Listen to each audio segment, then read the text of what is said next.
ये कहानी है एकलव्य की। एकलव्य जो था वो निषाद का पुत्र था। उसने द्रोणाचार्य के पास गया तो उसने कहा कि मुझे धनुर्विद्या सिखा दो। जो द्रोणाचार्य थे वे वचनबद्ध थे कि वे बस राजकुमार थे जो उन्हें विद्या सिखा सकते थे, हर तरह की शिक्षा उन्हें दे सकते थे। उन्होंने द्रोणाचार्य ने एकलव्य को मना कर दिया कि मैं तुम्हें शिक्षा नहीं दे सकता। लेकिन एकलव्य तो सोच चुका था मन में कि गुरु तो मैं द्रोणाचार्य को ही बनाऊंगा। इसलिए वो जंगल में गया, उसने मिट्टी की मूर्ति बनाई द्रोणाचार्य की और उन्हें देख देख कर नमस्कार करता रोजाना। उन्हें आके पूजा पाठ करने के बाद उनके सामने धनुर्विद्या का रोजाना प्रयास करता, रोजाना अभ्यास करता। ऐसा करते करते वो बढ़िया धनुर्विद्या सीख गया। उधर दूसरी तरफ द्रोणाचार्य जो थे वे अर्जुन को सिखा रहे थे। अर्जुन भी पूरा पारंगत हो रहा था धनुष चलाने में। एक बार द्रोणाचार्य जंगल से गुजर रहे थे, उसी जंगल से जहाँ पे एकलव्य रहता था। वहां पे उनके साथ में अर्जुन भी था। तो उन द्रोणाचार्य के साथ में एक कुत्ता जा रहा था। तो जैसे वो कुत्ता भटक के एकलव्य की तरफ गया तो उसने भौंकना शुरू कर दिया एकलव्य के ऊपर।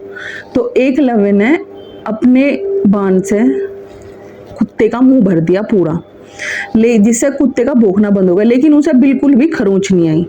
वो कुत्ता वापस भाग के द्रोणाचार्य के पास गया। द्रोणाचार्य ने देखा कि भैया ऐसा कौन धनुधर है जो अर्जुन को भी मात दे सके, मतलब जिसने कुत्ते का पूरा मुंह तीरों से भर दिया और उसे जरा सी भी चोट नहीं आई।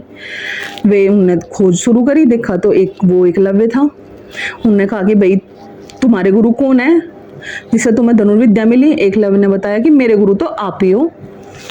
कह रहे क्या, मैंने तो तुम्हें कभी शिक्षा नहीं दी, आपने मुझे शिक्षा नहीं दी, आपने मना कर दिया था। लेकिन मैंने मिट्टी की मूर्ति बना के मूर्ति के सामने अभ्यास किया और वहां से मैंने शिक्षा प्राप्त करी।